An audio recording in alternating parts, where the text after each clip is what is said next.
हर धर्म एक साथ खड़ा हो गया पाकिस्तान के खिलाफ। ये एक बहुत बड़ा संदेश है जिससे पाकिस्तान भी बहुत कांप गया है, उसको भी पता है। और जहां पे उसने नजर दिखाई, मोदी जी ने घर में घुसकर मारा, रावलपिंडी से लेकर उनके 11 एयरबेस से लेकर उनको उनके यहां तबाही मचा दी। अगर बुद्ध का देश है तो युद्ध में भी अगर पीछे नहीं हटता। अगर दुशासन ने इस भारत मां के आंचल पर हाथ डाला तो उसके हाथ काट दिए जाएंगे, ये जान लीजिए। अगर पाकिस्तान ने कोई भी टेररिस्ट एक्टिविटी की, भारत को प्रोवोक किया, उसका जवाब उसको बहुत बड़ा मिलेगा।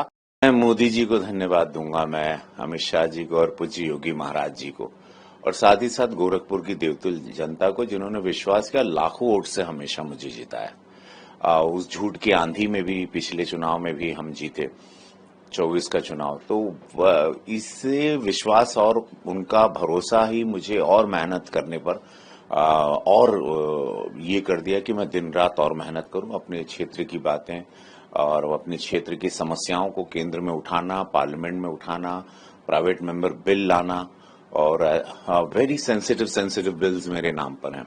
भोजपुरी को 8वीं अनुसूची में लाने की बात है, काउ शेल्टर के लिए, उनको बचाव के लिए, या संस्कृत को मान्यता प्राप्त हर जगह कंपलसरी करना, या मेंटली रिटार्टेड चिल्ड्रन को लेना। तो ऐसे मेरे पास ऐसे बिल्स हैं, इंडिया का नाम भारत करना। तो वो सारे बिल्स को देख के मुझे प्राइवेट मेंबर बिल की कैटेगरी में मुझे सांसद रत्न अवार्ड आज घोषित हुआ। मैं वो सभी कमेटी, सारे ज्यूरी मेंबर्स, जितने माननीय सीनियर सांसद हैं, ये अब्दुल जे कलाम साहब ने इसकी शुरुआत की थी 15 साल पहले, 2010 में, इफ आई रिमेम्बर, जितना मुझे याद है।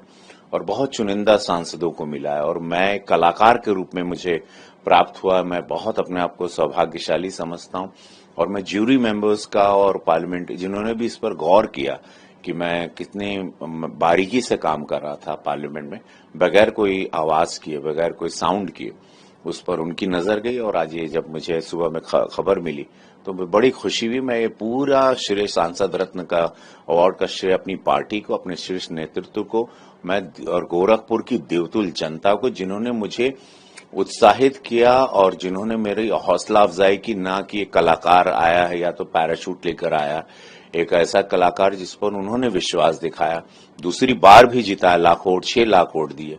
तो वो ये उसका आज आशीर्वाद है, महादेव की कृपा है। गोरखपुर ही रहता हूँ मैं, चूंकि गरीबी से आया हूँ, एक पुजारी का लड़का हूँ, मिट्टी के घर से यहाँ तक का सफर है, तो गरीबों के दर्द को समझ सकता हूँ। मेरे पास आते हैं, कलाकार हूँ तो ओवर सेंसिटिव हूँ, तो जो भी दुख है, और यही सीखा है मैंने मोदी जी से, यही सीखा। महाराज जी को भी देखा, उनकी गद्दी थी, उन्होंने हमको दी, गोरक्षनाथ बाबा की धरती है। वो इसी तरह काम करते थे कि कोई भी अपने पास से आए खाली हाथ ना जाए, उसकी समस्या का निस्तारण हो, निवारण हो, एटलीस्ट सुने उनकी समस्याओं को। और जनता कुछ चाहती नहीं, जनता है कि मेरा सांसद मेरी बात सुनता है, मेरा सांसद मेरी बात को उठाता है, आवाज पार्लियामेंट में, आवाज गोरखपुर की आवाज बन के गया। तो महाराज जी की तरह है कि नहीं, तो मेरा कंपैरिजन ही डायरेक्ट योगी जी के साथ रहा, क्योंकि वो वहां सांसद 25 साल रहे।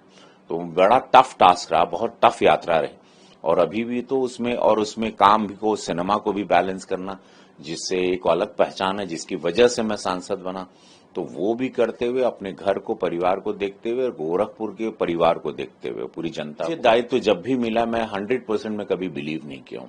मैंने हमेशा बिलीव किया है कि 1000% दें, और आज वही है कि आज मेरी मेहनत ही मेरी पहचान है। मेरा कोई गॉडफादर नहीं, मुझे किसी ने मदद नहीं की, स्वयंभू, मैं खुद ही अपनी भोजपुरी इंडस्ट्री बनाने से लेके आज आपके समय, आज आप आए मेरे पास, मुझे एनआई को मैं धन्यवाद दूंगा, आप मेरे पास आए और आप मुझसे प्रश्न कर रहे हैं। ऑस्कर अवार्ड में लापता लेडीज के जाने से लेके सांसद रत्न, ये दो एक बहुत बड़ी कृपा होती है प्रभु की, और मैं डेफिनेटली मोदी जी को धन्यवाद देना चाहूंगा, भाजपा को, कि भाजपा ने हमको पूरा मौका दिया सीखने का, समझने का, कलाकार को टिकट देना, और इससे भाजपा का बड़ापन और कलाकारों के प्रति मोदी जी का प्रेम वो दर्शाता है। रवि जी, आप देख रहे हो हमारे देश में ऑपरेशन सिंदूर चल रहा है, हमारी सेना अपने मोर्चे पे डटी हुई है, विपक्ष बहाने ढूंढ के कोई ना कोई बात ऐसी हमला करने की कोशिश करता है, कैसे देखते हैं आप? देखिए, विपक्ष को इस वक्त अगर वो कुछ भी कहता है, राहुल जी कहते हैं, वो गलत बात है। इस वक्त पूरा जब से सबसे बड़ा कदम प्रधानमंत्री मोदी जी का जो आज चर्चा का विषय है कि हर पार्टी के लोग, वो ओवैसी साहब हों, वो सुप्रिया सुले जी हों, और वो हर कनिमोझी हो तमिलनाडु से, या हर पार्टी या शिवसेना से हो, सभी पार्टी के लोगों की कमेटी बनी है और जो पूरे विश्व में जा रही है और विश्व के हर नेताओं से और वहां के external affair minister, foreign minister से मिलेगी, वहां के लोकल मेंबर ऑफ पार्लियामेंट्रियन से मिलेगी, लोकल लोगों से, लोकल हमारे इंडियन लोगों से मिलेगी, वहां के लोकल जनता से मिलेगी और पूरे विश्व में जा रही है। एक बहुत बड़ा कदम है कि पाकिस्तान का क्या रुख रहा, पाकिस्तान ने कैसे टेररिज्म फैलाया, पाकिस्तान ने कैसे हमला किया और कई सालों से हमला कर रहा है भारत को खत्म करने के लिए। तो ये भारत के अंदर शांति को खत्म करने, लेकिन इस सेम टाइम पे मैं बहुत खुश हूं कि इस बार पूरा भारत एक हुआ, वो हिंदू क्या, वो मुसलमान का, कुछ ट्रोलर्स को छोड़ दीजिए, लेकिन पूरा एक समूह, हर बिरादरी, हर जात, हर धर्म एक साथ खड़ा हो गया पाकिस्तान के खिलाफ। एक बहुत बड़ा संदेश है जिससे पाकिस्तान भी बहुत कांप गया है, उसको भी पता है। और जहां पे उसने नजर दिखाई, मोदी जी ने घर में घुसकर मारा, रावलपिंडी से लेकर उनके 11 एयरबेस से लेकर उनके यहां तबाही मचा दी। वो भी किसी से छिपा नहीं। अगर मोदी जी को आप छेड़ेंगे, प्रधानमंत्री को और उनके देश के नागरिक और निर्दोषों को और सिविलियंस को, और आप अब न्यूक्लियर का आप धमकी देना, तो पाकिस्तान बंद कर दे। देखिए, भारत है संयमशील, ये अगर बुद्ध का देश है तो युद्ध में भी अगर पीछे नहीं हटता। अगर दुशासन ने इस भारत मां के आंचल पर हाथ डाला तो उसके हाथ काट दिए जाएंगे, ये जान लीजिए। अगर पाकिस्तान ने कोई भी टेररिस्ट एक्टिविटी की, भारत को प्रोवोक किया, उसका जवाब उसको बहुत बड़ा मिलेगा, ये आप जान लीजिए।